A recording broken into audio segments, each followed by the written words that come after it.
Total Screen proudly presents their official podcast, On Screen, with your hosts, Tyson Gifford and William Rohrig.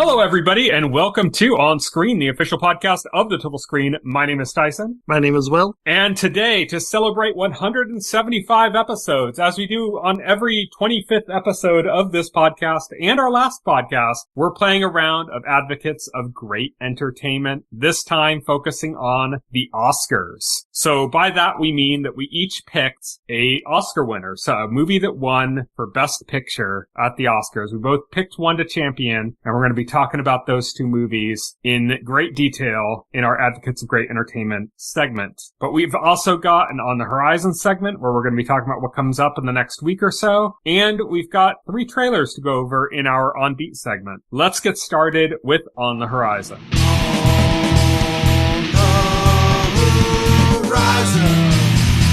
On the Horizon. As I said, On the Horizon is where we talk about what's come up in the next week or so, what shows, movies, games, whatever are coming up. And we're going to be starting things off with Suits LA, which is a spin-off to the series Suits. This one's starring Stephen Amell and Josh McDermott. And this time coming to NBC and Peacock, where the original was on USA. So Suits had this huge renaissance on Netflix. We're like out of nowhere. Like I think it was 2 years ago or something. Suits just exploded on Netflix, like for no apparent reason. Like people suddenly realized that there was a show called Suits and they had no idea before. And it was like all of a sudden it like was like on the top of all the charts on Netflix, and the actors from the show were showing up in like Super Bowl commercials. It was crazy. It was like, that show had run for like 6 seasons or something and had been off the air for like 5 years. So it's just like, what? Why out of nowhere is it all huge? But part of the fallout of that huge explosion of Suits buzz is that they made a new spin-off series that takes place in Los Angeles. The original took place in New York. So this one takes place in Los Angeles. It's in the same universe, so it's got character crossover and stuff a little bit, but not much, apparently. And this time the lead actor is going to be Stephen Amell from Arrow and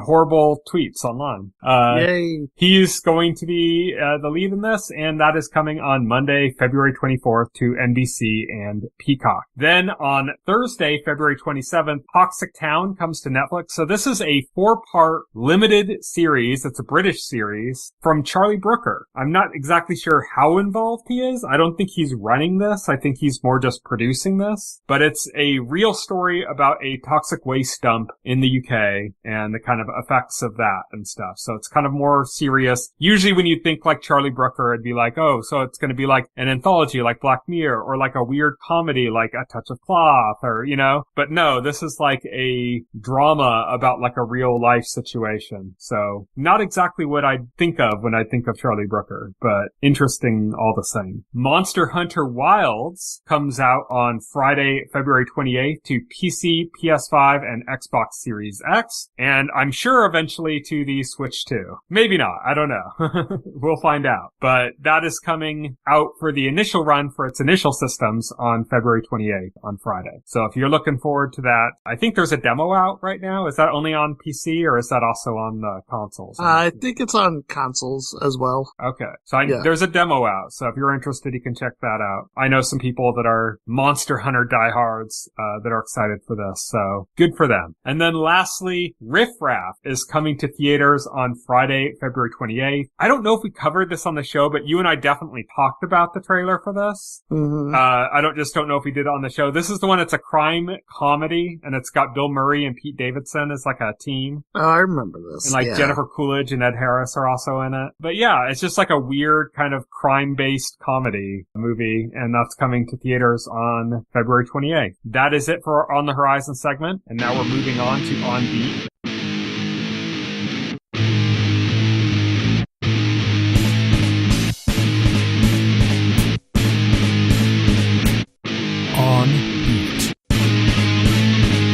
On On Beat, as I said, is our news segment. And we don't have any traditional news stories to go over, but we do have 3 trailers to talk about. And they're all kind of like stylistic and interesting movies. So first up, we have Odessa. This stars Sadie Sink from Stranger Things. And it's like a musical that's kind of almost post-apocalyptic. And there's just all sorts of weird stuff going on. Like, I think you said this has like future cult movie written all over it, you know? Yeah. I definitely It's think very so. stylistic, very like offbeat, one of those types of movies. It defies categorization because it's this like fantasy sort of like, I don't even know how to describe it because it's got like this weird fantasy like city. There's like the neon lights and stuff and vibe to it, you know? Yeah. It's a vibe movie. Yeah. But yeah, it looks very interesting. I think this is the kind of movie that like, if you're into film, even if this movie doesn't particularly interest you, it's one of those movies that like, you're glad exists, even if you're not necessarily into it, just because it's good to have things that are trying different things and being weird and doing different things, you know? Right. And that's kind of the main thing I would say about this is like, kind of, even if you're not into it, it's the kind of thing where you probably should still be glad that it exists, just because it's like, you know, trying new footprints in the Hollywood system, you know? But that looks interesting, definitely. It really reminds me of, me and my friends really got into this movie years and years and years ago, like over 20 years ago. We found this kind of obscure movie called Six String Samurai. And it was like this post-apocalyptic movie where this character who is very modeled after like Buddy Holly is like traveling like a Mad Max style waste world. And he's like on this, I can't even remember exactly what he's doing, but he ends up finding this girl, this like little girl, and she's traveling with him in a kind of like lone wolf and cub sort of way. And then as all that's going on, like death is pursuing him, like the Grim Reaper, the literal Grim Reaper, who's like a metalhead version of death. It's like very weird. Yeah. And it's got all the music was done by like the Red Elvises, which is this like Eastern European band that does like rockabilly style music. And that's the movie that's like a cult classic. Yeah. You know, it's one of those like if you know movies because it's not mainstream. If you ask like a random person, you know, about Six String Samurai, they're not going to know what you're talking about. Yeah, exactly. Yeah. Yeah. It's an obscure movie, but people who know it, you know? Yes. And me and my friends used to watch all the time. We had the soundtrack. And it was funny because we used to go to, you know, I live in like near Los Angeles area, and we would go to Santa Monica pretty frequently, or like not frequently, but like maybe once, a couple times a month or something, we'd head out to Santa Monica. And one of the bands that would busk out in Santa Monica all the time back then was the Red Elvises. So you'd go like on the streets in Santa Monica, just down like the boardwalk or whatever, the promenade street, and the Red Elvises would be playing there. And that was around the same time that we had gotten into like Six String Samurai. And that's not why we got into Six String Samurai. We just happened to also get into them around then. And it's just weird. Like they did like the music for that movie. We'd see them frequently at Santa Monica just busking. So it's just kind of interesting, you know? Well, that's cool. Yeah. So it has like this kind of connection to me, like on a more personal level even than just being a cult movie. And that's kind of what Odessa is reminding me of. Like not one for one, like it's the exact same vibe or anything, but like in the same kind of vein, I would say. Next trailer we got is for Borderline, which is like a really weird kind of stalker horror movie kind of thing. Yeah, it's about a pop star who gets held hostage in her home by a stalker who insists he wants to marry her. Yeah, and it's kind of like a dark comedy, it looks like almost. Yeah, like almost like a dark comedy, yeah. Because it's really playing into just how utterly delusional the guy is, but he's not delusional, at least to us, like watching the trailer, not like necessarily for the situation itself, but to us watching the trailer, it's not really presented as a like, oh, this guy's really scary and this guy's really creepy or something. It's more like, this guy's pretty funny, you know? It's like, this guy's inappropriately funny, you know? And that's kind of what you get from this movie. Like, it's a stalker hostage type movie, but done with like a kind of a wink and a nod. That's Jack Nicholson's son. Yeah, he was recently in the sequel to Smile. Yeah. Where they like marketed the whole movie off of the fact that he has his father's smile. Yeah, exactly. Right. Yeah, exactly. Yeah. So he's going to have his career in horror now, I guess. Yeah, I guess so. Yeah. Along with his co-lead in that movie. Ready or Not. Oh, Samira Weaving.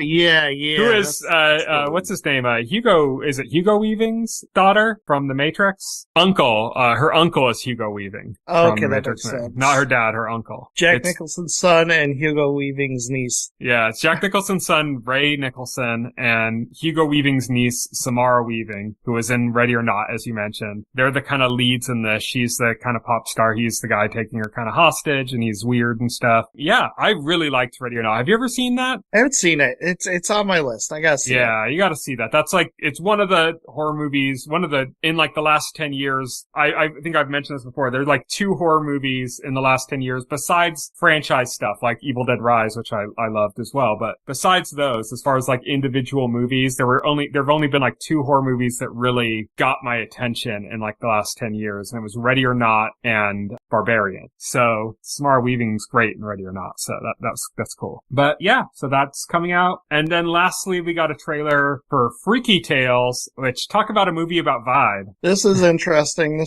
I don't know how to describe this again. It's an anthology. I don't know, like, genre-wise, is this like action? Is this horror? I'm hoping it's like a ghost style as like anthology. A mix of stuff. It looks like it's going to be 80s themed. Yeah. I'm hoping it's like a ghost style anthology. Right. Where like the stories are interconnected. Like there's different stories, but they're interconnected, like Go, or like, I guess Pulp Fiction kind of fits into that category too. Right. I'm hoping it's like that because like they really seem to be focusing in largely on Pedro Pascal's story. By the way, Pedro Pascal's in the movie. Yeah. Pedro Pascal is in this. Yeah, they seem to really be kind of focusing on his story in this. So I don't know if that's just, we'll get other trailers that focus on the other things later or something, and it'll feel completely different. Or if it is kind of more interconnected in like the way, I don't know if you've seen like Go. I'm sure you've seen like Pulp Fiction, but like, I don't know if you've seen like Go as the best example I can think of where like, yeah, I have not. Where there's like separate stories, but they kind of interconnect, Right. I get what you're talking about. Yeah.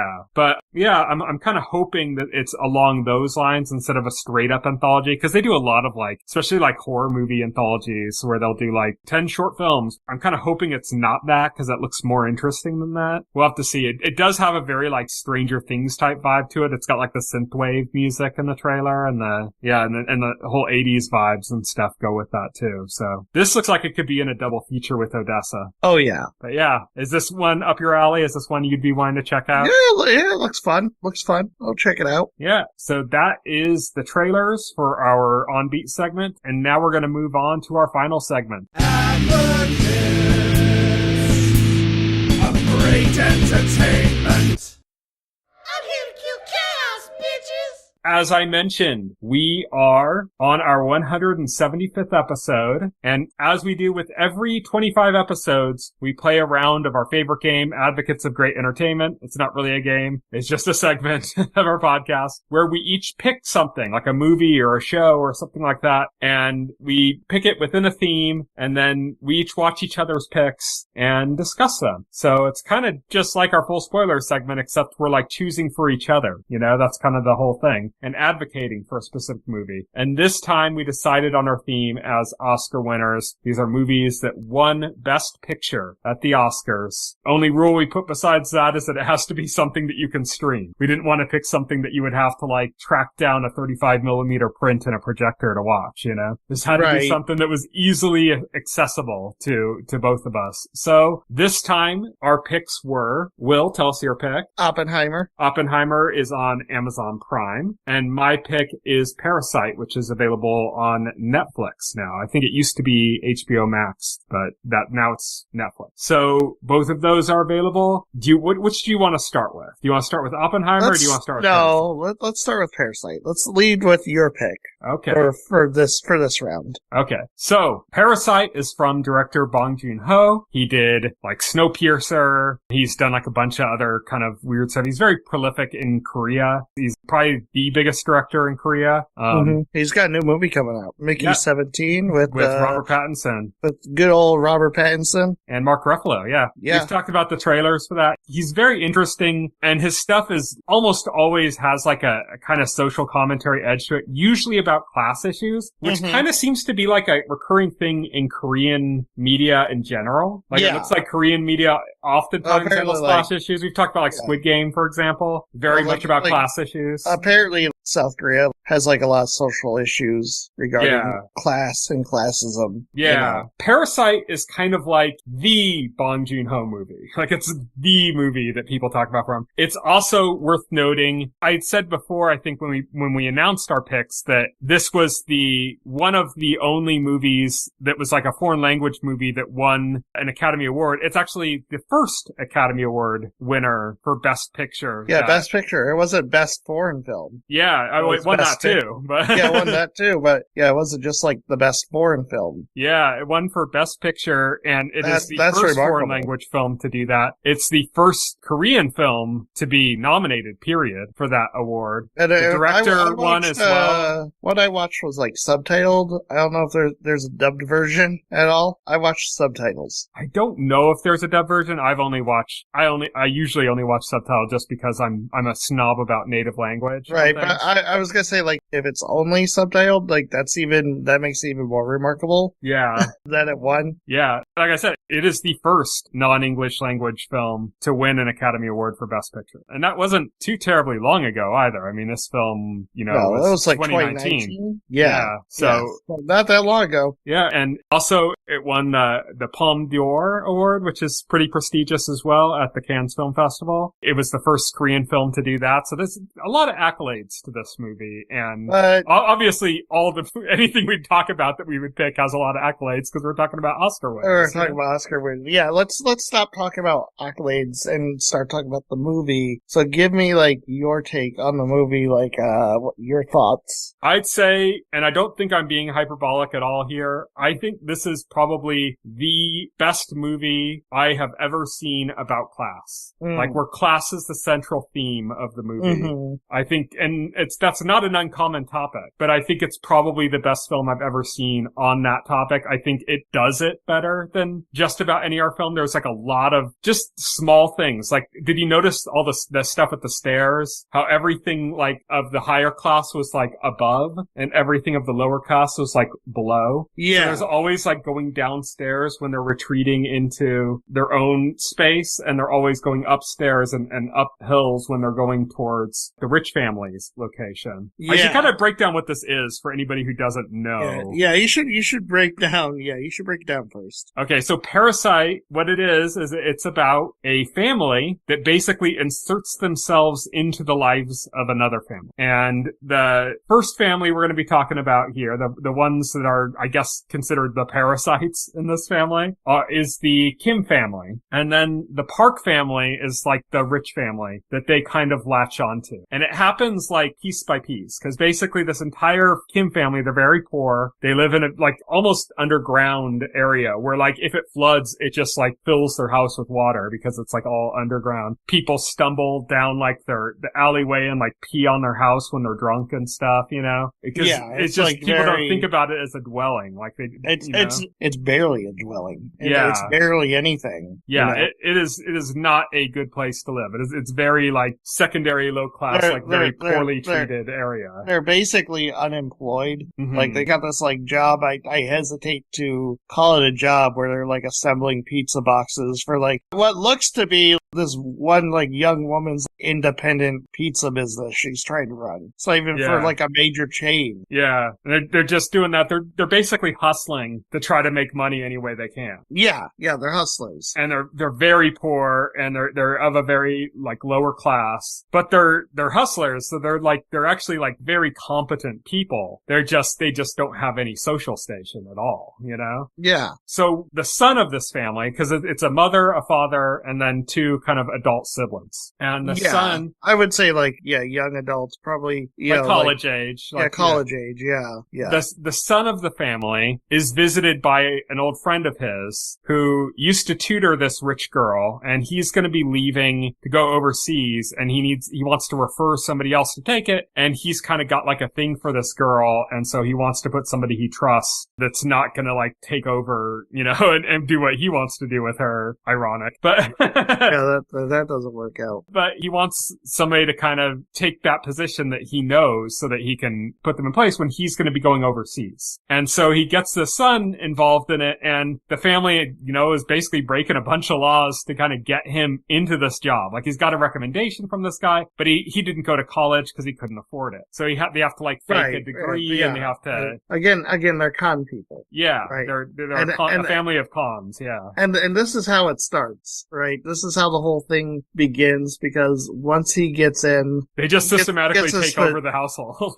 Yeah, he convinces the mother, the woman who's like a very naive, very trusting person, to hire his sister. He doesn't say, like, she's a sister. They never, like, reveal that they're related. Let's just quickly. He convinces her to hire his sister. Then they start getting people working for the family fired so that the driver and the maid, the housekeeper, so they could get their mom and dad hired into the family in those positions. And the idea is, like, they will just do this work for this family for as long as possible and just take all this, like, combined income and use it to just live high off the hog, like that's the basic idea. I mean, not even necessarily high, but just to live, like a much better than they're doing. Oh, it's much more money than they were making, like, doing anything else. And like they are the titular parasite. Yeah, they are the titular parasite. Yeah, because they are leeching off of this wealthy family, essentially. Yes, and for first hours of the movie, it's like the setup of this, and then they're all in. And it's going smoothly, like everything's going smoothly with the plan until the former housekeeper that they got fired, like, returns. Yeah, well, I should say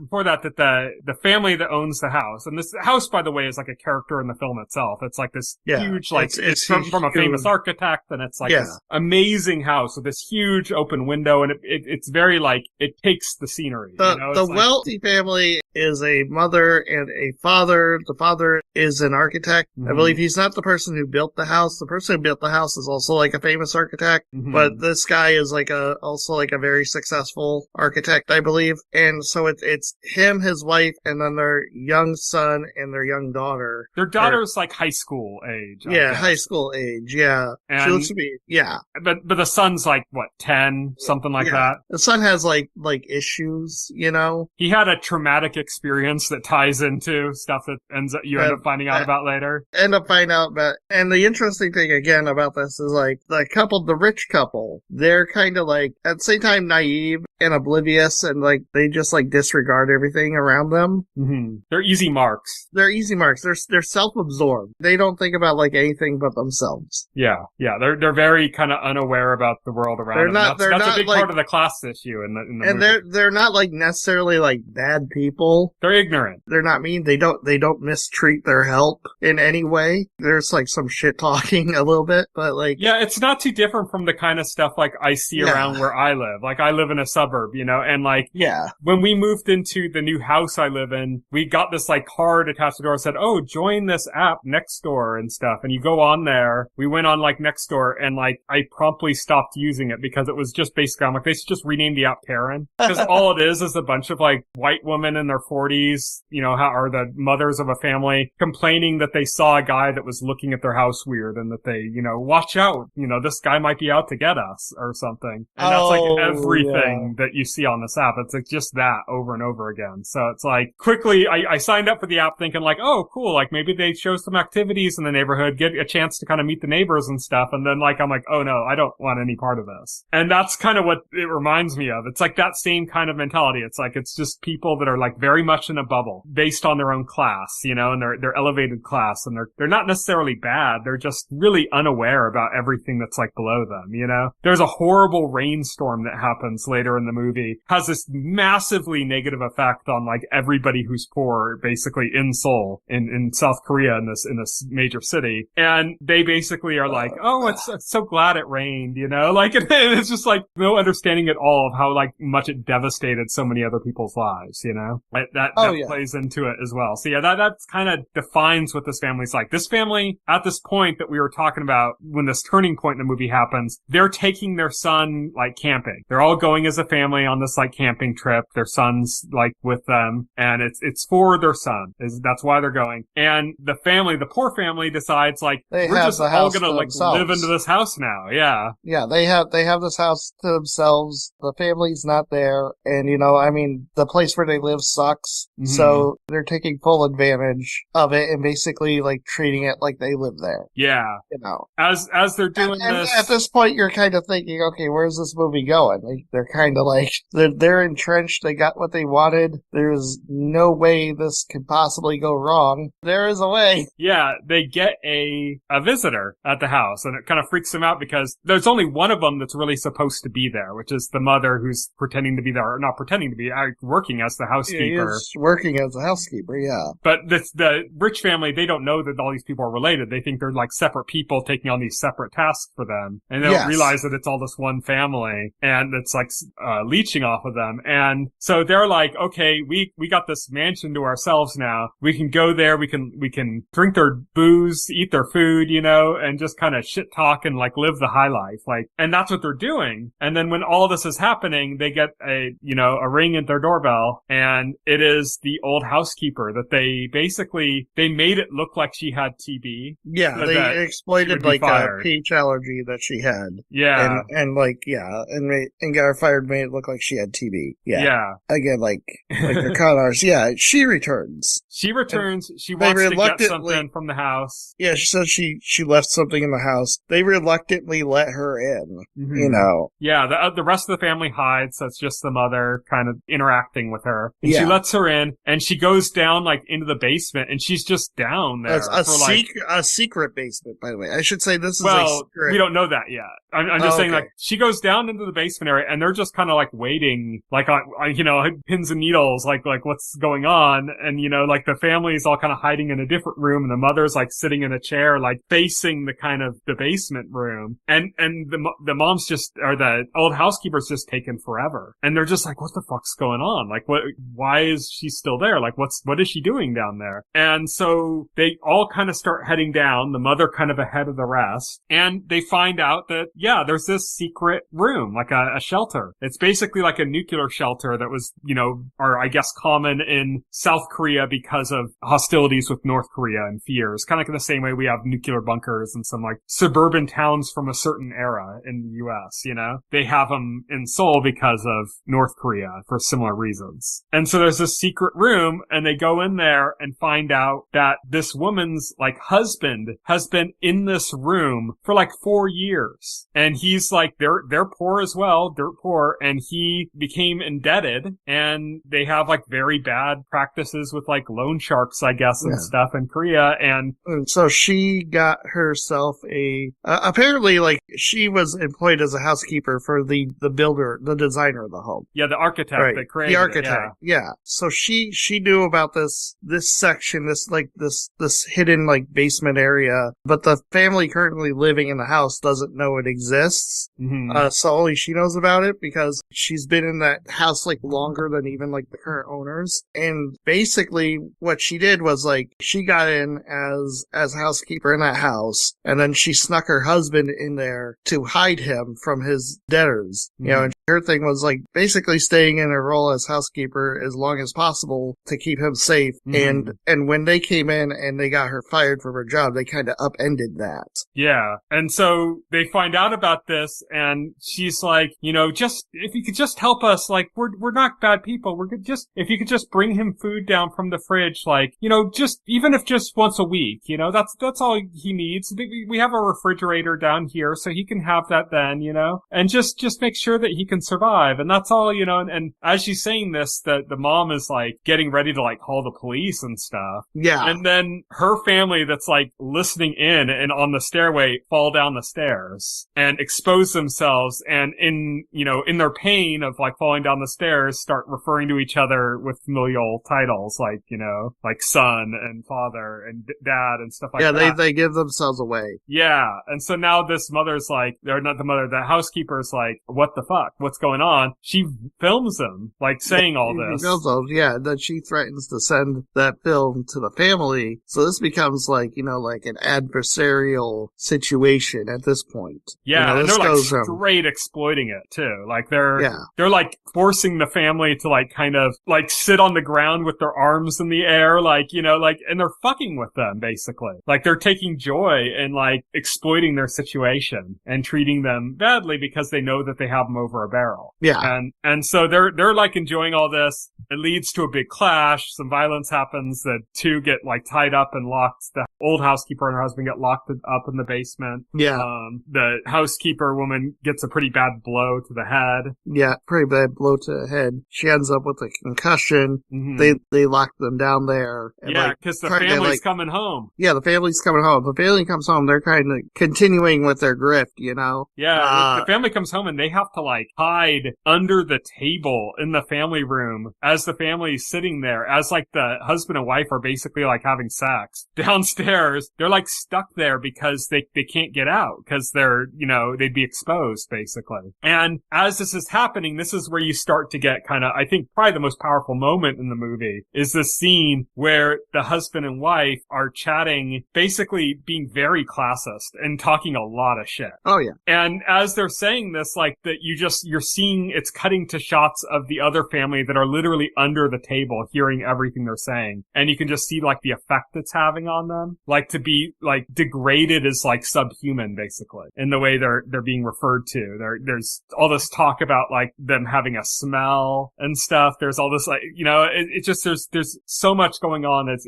just very degrading and dehumanizing language from this family towards them. And they're just stuck there taking it all in. Eventually they manage to get out. The family, that they fall asleep on the couches and they slip out. They sneak out. That's, they go back to their home, but it's flooded. Yeah. You know, and they end up having to sleep in a gym. Yeah. You know, the father's like a disaster relief center gym. Yeah. Father is cursing his rotten life in this little lecture. And at this point, they're kind of racked with guilt about what they did to the other housekeeper and her husband. And they don't know what to do about him. They don't know what to do about him. The son makes a decision. He's going to kill the husband. Mm-hmm. He secretly makes that decision because he's got this big rock that he's gifted at the beginning of the movie. That's kind of like it comes back into play because, you know, he's cradling this thing as and you know what he's thinking as he's cradling it. Like this. Yeah. That was like another like classist issue because his friend that gave him this whole job opportunity is from like a higher class station. Yeah. Than he is, and he gives him this, the family, this thing as a gift, this rock as like a good luck charm for good fortune or something. And it's like, yeah, they're struggling. They don't need a fucking rock, you know? But that rock is like, becomes really important to them because they're in such a desperate situation that they're like,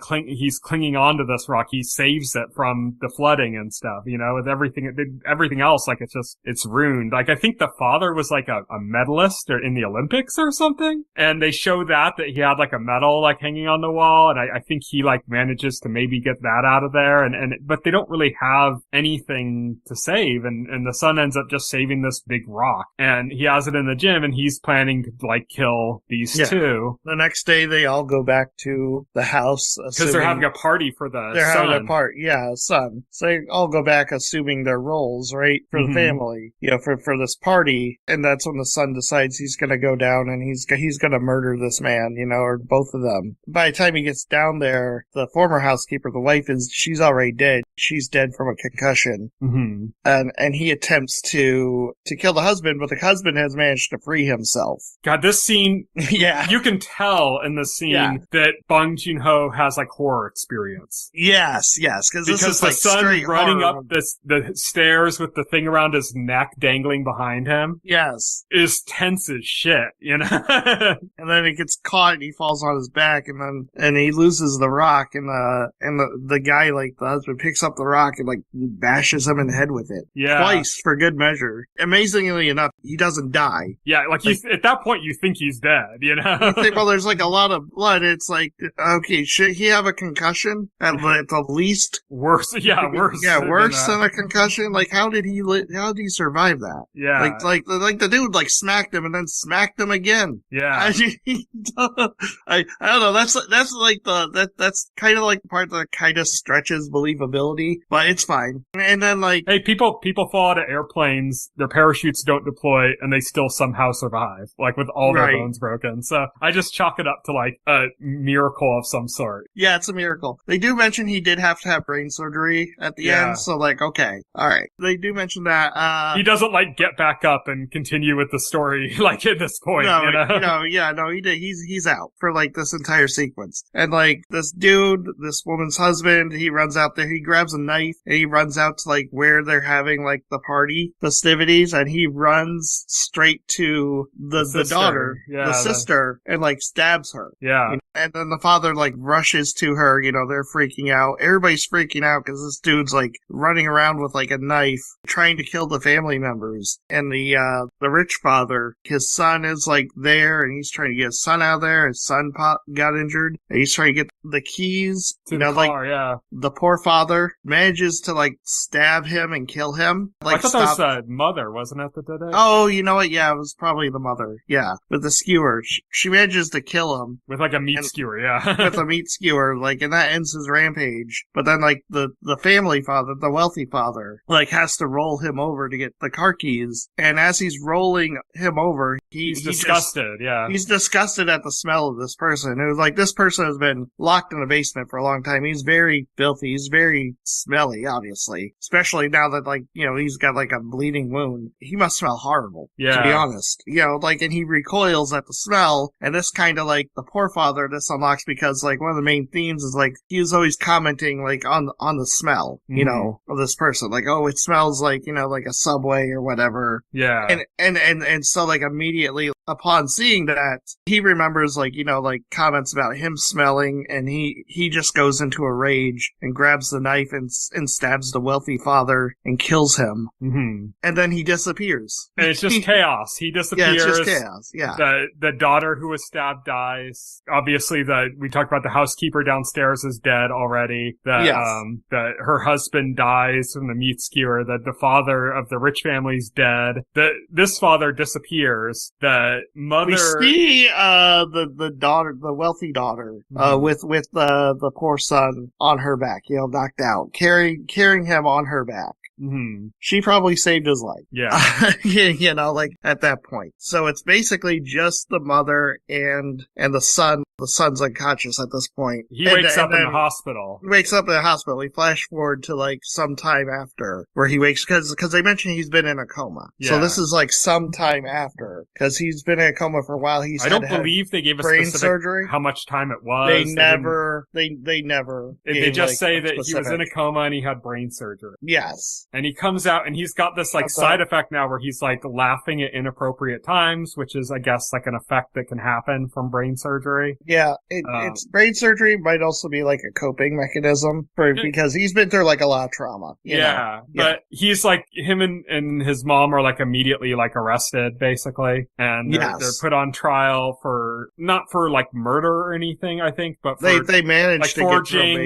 Get probation. For like a bunch of crimes like involving forgery and like con basically their crimes. deceitfulness, their con man family ways, all of those kind of crimes. They end up getting probation, so like they basically end up with a slap on the wrist. Mm-hmm. And they're wondering like where the father is, and we know where he is. Nobody has found him, but it's pretty obvious. He immediately went to the one place nobody like is going to look because nobody knows about it except for him. Yeah. So the son, he observes the house and notices like a flickering light and realizes that it's that light that's controlled from the basement that we didn't mention, but there's a light that's controlled in the basement that like, it's crazy. The guy that was living under there was like basically acting like a smart house brain. Like the father would come home and he'd hit the lights as he was going up the stairs, like turn them on and off and stuff. Yeah. Like as if they were in some smart house with sensors or something, but it was all just him doing it, And so, they were clueless. Yeah. And again, it shows like how self-absorbed and like observed, because this was like going on and like they barely notice it. They'll like acknowledge it, but like they didn't even care to like figure out like why the lights were flickering. Yeah, like the guy was basically treating the rich family like his gods or something. It was like thank his you. Lords, because he was living off of them, yeah. Yeah, he was living off them, and because like the builder of the house like took them in, or at least took his wife in. Mm-hmm. And he has like some gratitude for that, and he's passing that gratitude on to like as he says in English, respect. Yeah, respect. Even though like like these people don't even know he exists. Yeah. And would not care if they did. And they're disgusted by him, yeah. But yeah, so the father is in that room and he's using the light to put out a message in Morse code, which is also referenced to something that the other guy had been doing. So there's like that, it's a call that calls back to that. Yeah, it's a double, yeah. We get recitation of a letter he wrote to his son, which like he didn't send. He's reciting this letter in Morse code. And the son is like writing it down, like interpreting it and writing it down as he's like observing the house. Right. And so, but we get the recitation of the letter from the father's. It's very long. The son basically writes back again in Morse code that he's going to make money. He's going to like make a lot of money and he's going to buy the house and then he's going to let his father out of there and that they can all live happily in that house. That's a fantasy that doesn't happen. Yeah, we see it visually, but it's all like as he's reciting the letter. It's like his visualization of what he's writing. Yes. And the last shot is the son still in the same, like, you know, underground flat that they lived in before. Right, yeah. Basically dreaming about making the money to do that. And Right. I think there's something that was written about it. I was reading something about the critical reaction or something, and I think the director said something like it would take the son like 500 years to earn enough money to buy the house. Right, yeah.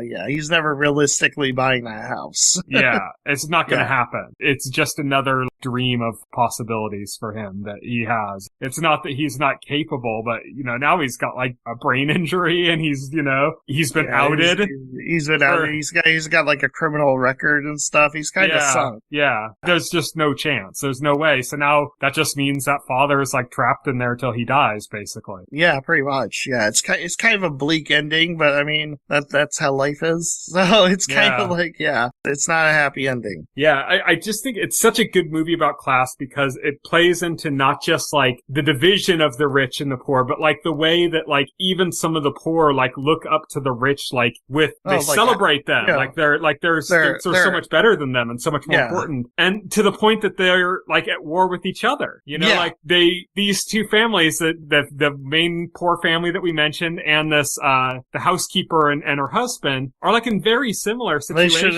They should have been helping each other, right? Yeah. But they're opposed instead. Yeah. And they're both just idolizing this rich family that doesn't care about them at all. And that, you know, like was talking so much shit. And I think they did such a good job of like just showing that kind of difference in their lifestyles and like really playing it off. As you said, there isn't really a hero to the story. The old housekeeper that got fired and her husband, they're doing a lot of bad shit. And the husband kills the one daughter. Oh, like it's bad, you know? The husband kills the one daughter. Like the poor family, like they're con people. Yeah. They're con people. Fired. They're grifters, you know, they're fully willing to screw over other people just for their benefit. But I mean, they're poor and they're desperate. And I get like it's out of desperation. Even the kid's friend that like gave him the job opportunity was doing it so that he could like groom this daughter to be like his like girlfriend or wife later, you know? Yeah, he had like side idea, like yeah. So it's like even the person who gave him the opportunity to get in there and stuff that you'd think like, oh, this person's looking out for his friend. It's like, no, he's doing it out of like really like kind of gross, you know, motivations and stuff. So it's nobody's really good. But what it comes down to, like the real villain here is it's kind of like one of those things where you have like, you know, is it man versus man? Is it man versus nature? Is it, you know, this is men versus or mankind versus society and the class structure and the systemic issues that come with that. That's the enemy of this, you know? Yeah, it's how like systemic societal like failure kind of like, you know, turns people against each other. Mm-hmm. There's little things throughout the movie even before like the big stuff starts coming into play. Like you mentioned that they're folding pizza boxes for a living or something at one point. They're in this like basement thing in their house. They're folding these pizza boxes. They have like a bug infestation in their house and there's like somebody spraying for bugs in the alleyway and they leave their windows open. Yeah. As like free pest control or whatever. And they just as like they're folding these pizza boxes that are going to be holding food. Yeah. So there's like, you know, this is an example of what they're saying is this is bad for everybody. Like this isn't just like, oh, look at the rich and how they're mistreating the poor. It's like this comes back on everybody because those rich people order a pizza and their pizza's basically comes in a box that was fumigated. Yeah, it's fumigated. Well, they were fumigated. They were just sitting there breathing in all that fumigation.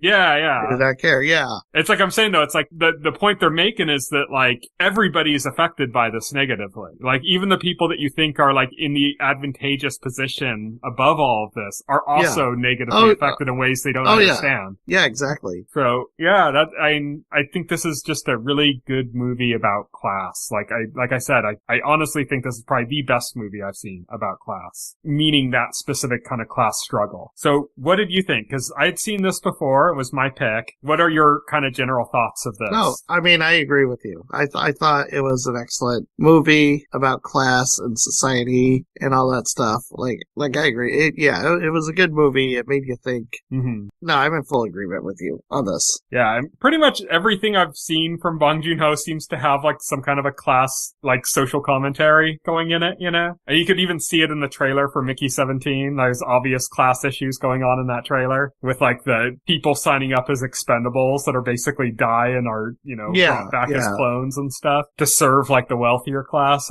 And Snowpiercer, the whole point of that was that everybody's living on this train and there's like different compartments, like the people that are like the servants and the... Right, yeah, it's a theme of his work for sure. Yeah, but this is like the quintessential, like the piece, you know, for this director, I think, of everything I've seen and heard, and it's obviously the one that's gotten the most like awards recognition and stuff of anything he's done. But yeah, I'm excited you finally got to see it because we've mentioned it a few times, specifically when we've talked about like the trailer for Mickey 17 and stuff, and I go like, oh, you still haven't seen Parasite. You need to see Parasite. So I'm glad this opportunity came up and you were able to finally see Parasite. Yes, finally. But that is the first movie we were talking about for Advocates. Now, your pick is a more recent movie. This is last year's winner for Best Picture, if I'm not mistaken. Yeah, it's Oppenheimer by Christopher Nolan. Christopher Nolan's latest film. About J. Robert Oppenheimer. Yes, the nuclear physicist who was one of the fathers of the atomic bomb. Yeah. And it's kind of like an unflinching character portrait, like documentary on his life. Not really documentary, like biopic. It's a biopic. It's a dramatization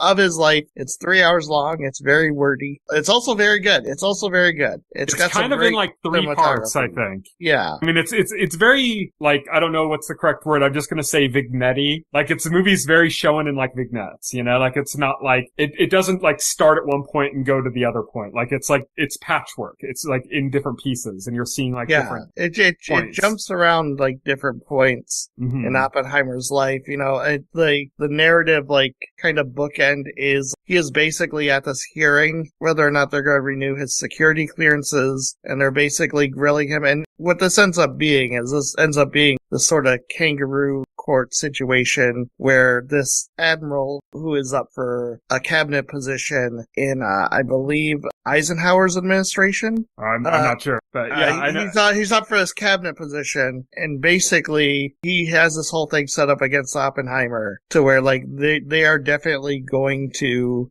deny his security clearance, and they're going to basically just end his career in Washington. It's McCarthyism because it's connected to like communism and stuff. Yeah, they're using that. Although like Strauss, like played by Robert Downey Jr., by the way, brilliantly, has like some more egotistical driven personal reasons for it. Yeah. Who, like Oppenheimer like slighted him, or he perceived Oppenheimer to have slighted him in several ways. Yeah, typical politics. Yes. It's all self-involved, yeah. It's all self-involed. Yeah. There's kind of 3 key time periods in this movie, though. There's this not trial, but this like hearing or whatever. That hearing, that's the framing, because we open on that basically, and basically the first thing is like, you know, tell us about. And that's the stuff that all that stuff's what's in black and white, right? That's like all the. Yeah, that's in black and white. Yeah, that's all the black and white stuff. Then there's the actual like development of the atomic bomb. Yes, they go through like Oppenheimer's early years when he's still in school, when he meets like a famous physicist at school. I'm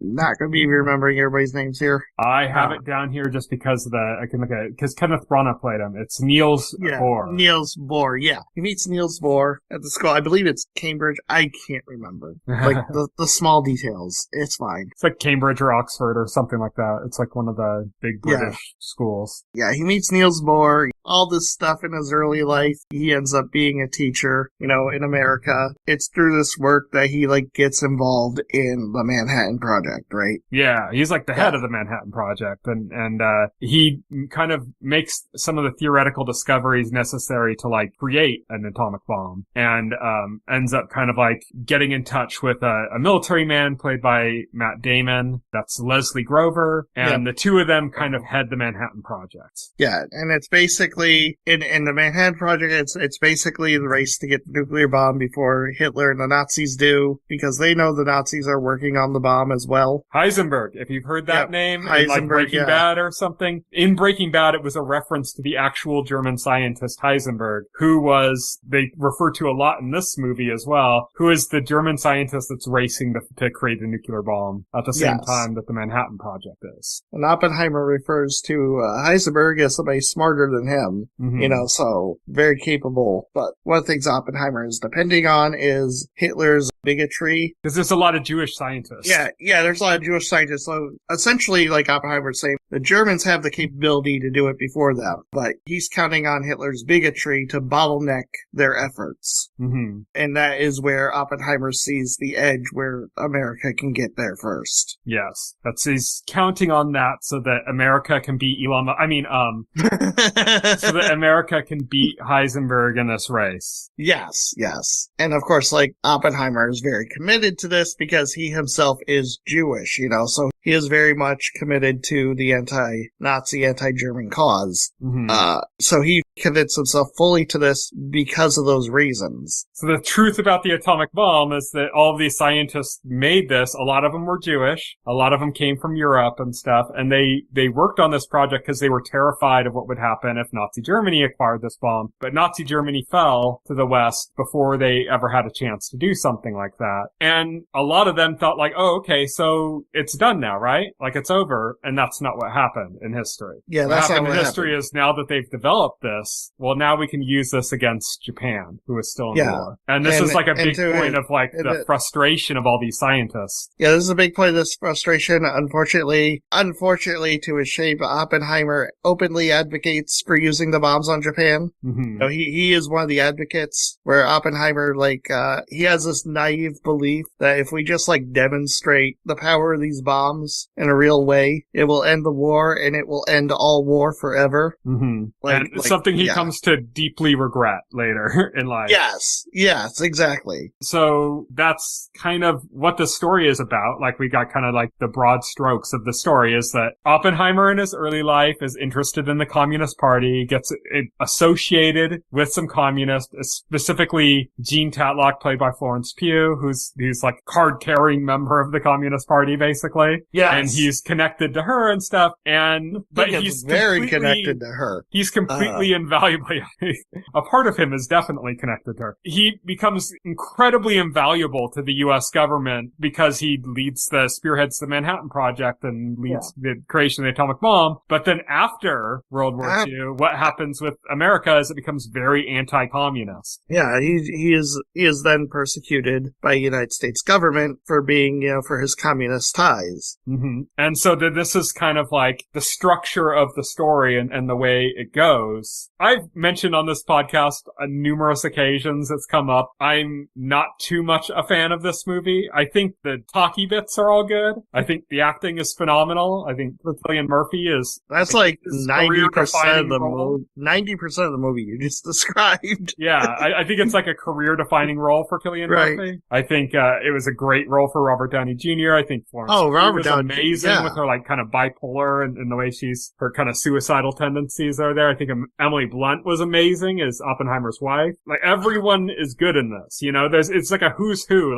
We mentioned Niels Bohr, he's played by Kenneth Branagh. Great in it, Yeah. There's a scientist named Edward Teller who's kind of a little bit antagonistic with Oppenheimer, played by Benny Safdie. Amazing. Great performance, Albert Einstein. Yeah. Oh, yeah. Played by Tom Conti in this. It's was just wall to wall, just amazing performances and stuff.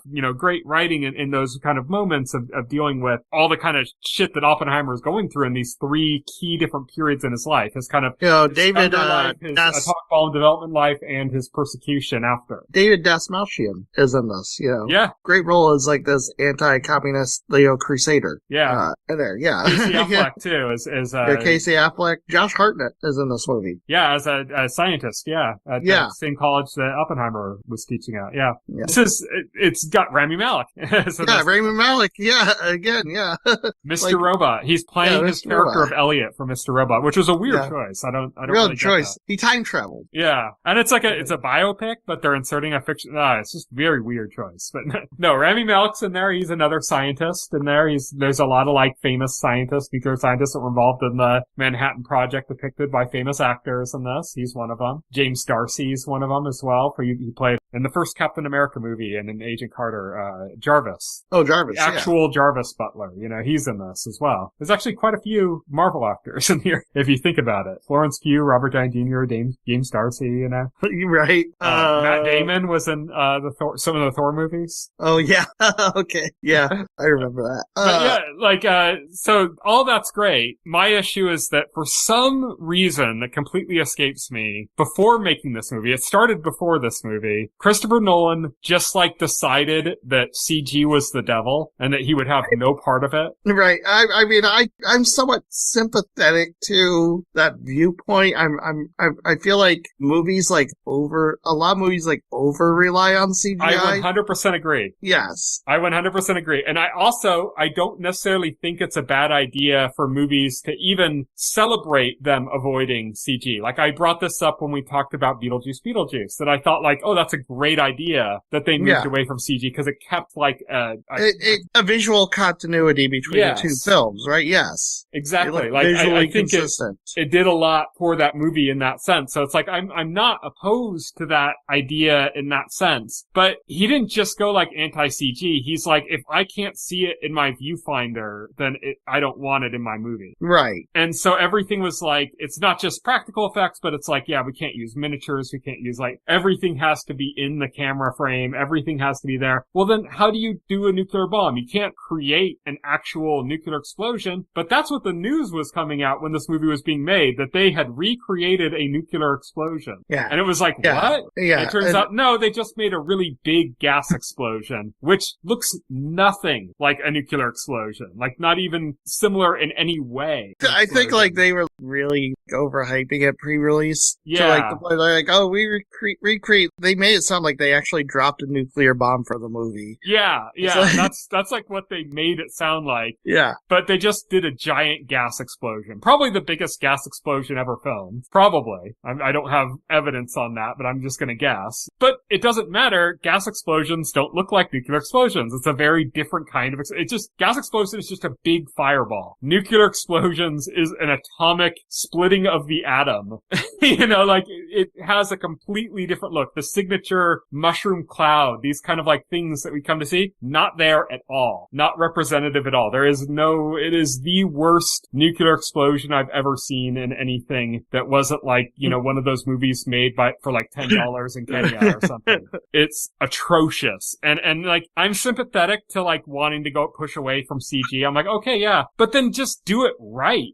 If you're gonna not use CG, then you have to use miniatures, you have to use water tanks and things to kind of create the same kind of thing practically. And that's been done. We've had nuclear explosions in movies before CG. They've existed in movies before CG for them, You look at something say, I think they use some CG in it, but Terminator 2 Judgment Day, for example, had to show nuclear explosions for this fantasy sequence moment or something. And that was done largely, I believe, with practical effects. But they actually looked like nuclear explosions. This does not, I think that just really irked me, and it didn't irk me just because it defanged the entire moment that they did do. You can't say they didn't build to that moment it was a big dramatic event, because they did. They had a turbo countdown and tense music and... mean, you have to build to it. Yeah. Like, you have to.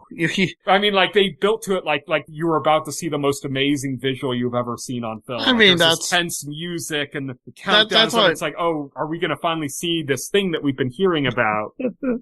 And it was just a big gas ball. To me, like, this is like such a minor thing. This is such a minor part of the movie. To me, it's underwhelming, but also it's fine because, like, the movie is not really about, like, this nuclear test. I think what makes it bother me so much is all the talk around it. Right. All the talk and his weird avoidance of CG. And it happens, like, once. If there was, like, a bunch of these, I'd be like, but there okay. are other sequences that also show his, like, you know, his practical effects obsession actually hindering the film. I'd mentioned to you before we started this, one of them being, they did a shot where they actually used Christopher Nolan's daughter. Yeah. And it's like, she was supposed to be like, she was melting away from, like, a dream sequence. I'm gonna say that was probably less bad special effects, and that was, like, probably more a stylistic decision. I think that was, like, a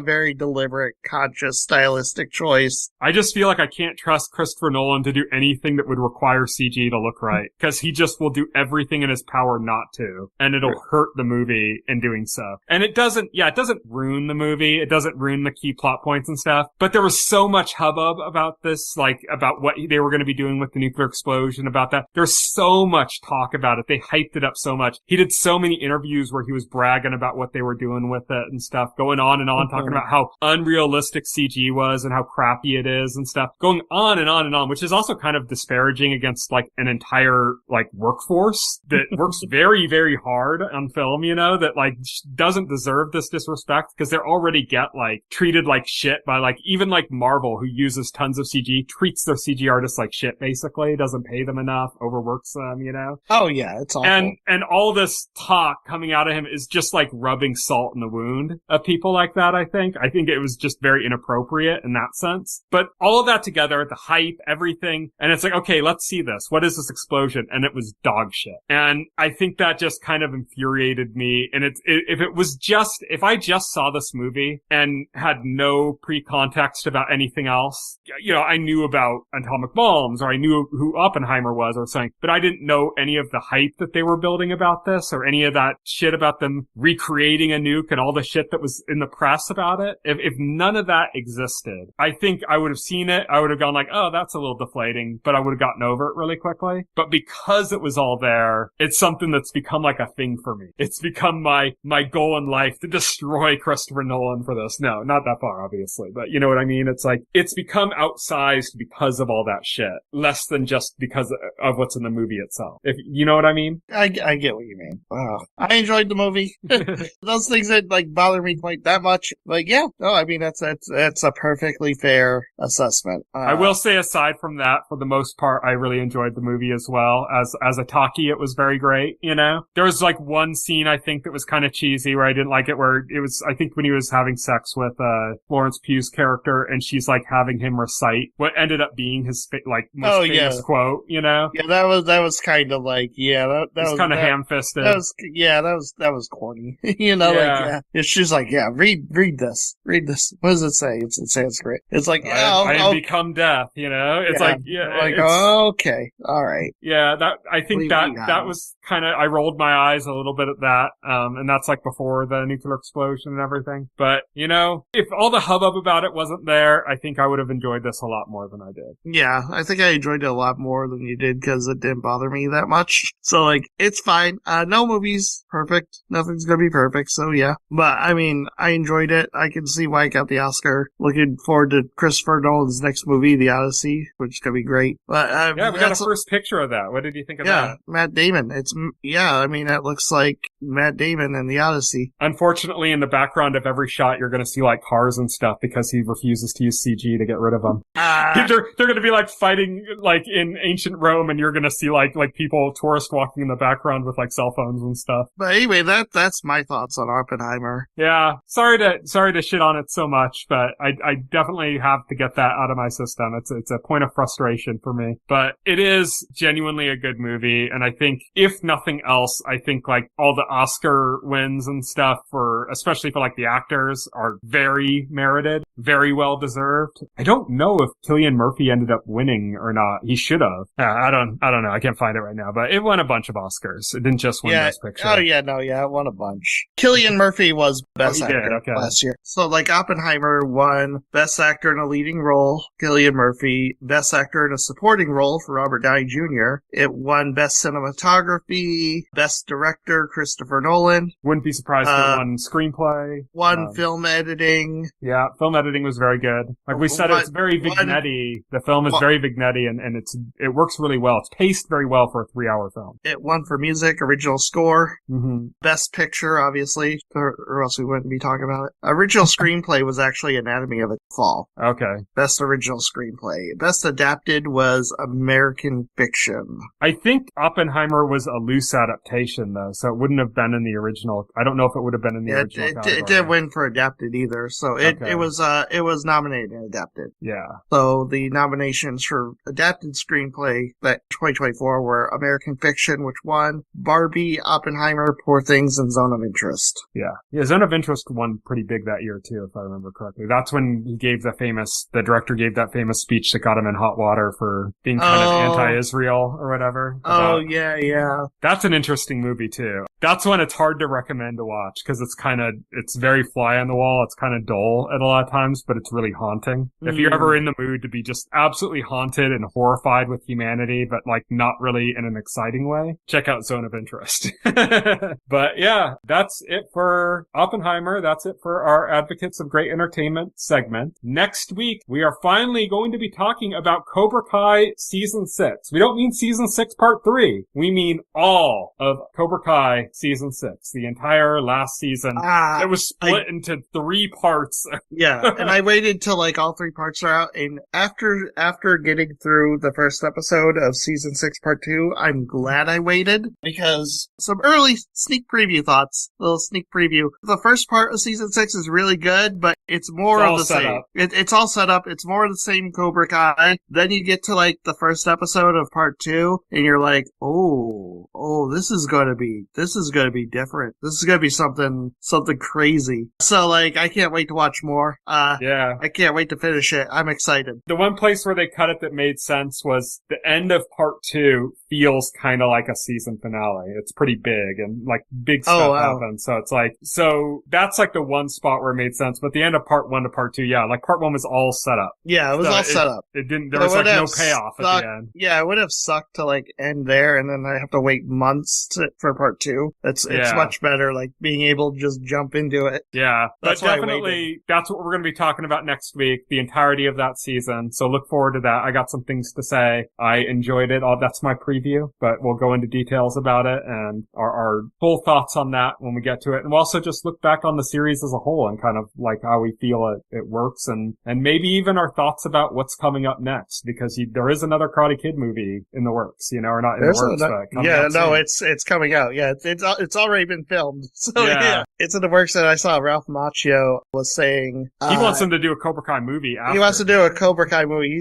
He was saying if Karate Kid Legends is successful, he wants to do a Cobra Kai movie. Yeah, I don't want to give too much away, but I think that could work, especially if they wait a couple years, give a little distance and then let it happen. I think that could actually be pretty good, but I don't know. We'll talk about all of that stuff. We're going to talk about specifically Cobra Kai Season 6, but we're also going to kind of talk about the whole thing, and we're going to talk about where that franchise is going forward and what's going on with that. We're going to go into kind of everything in that next week. So if you're interested in Cobra Kai at all, that's going to be like our big discussion then. So stay tuned for that. Until then, you can follow me on Twitter and Blue Sky. I'm at Tyson Gifford. Will is at Voxel Hero on both of those platforms. You can also check out our webpage, thetotалscreen.com. If you go there and open up a container story for any of our podcast episodes, scroll down to the bottom paragraph. You'll find all of our relevant links to our social accounts, to our page social accounts, our individual social accounts, all that stuff is there. Our RSS feed for the podcast. You can also subscribe to our podcast through your favorite podcast client of choice, like Apple Podcast or Pocket Cast. And the entire backlog of our podcast, as well as more content, is also available on our YouTube channel.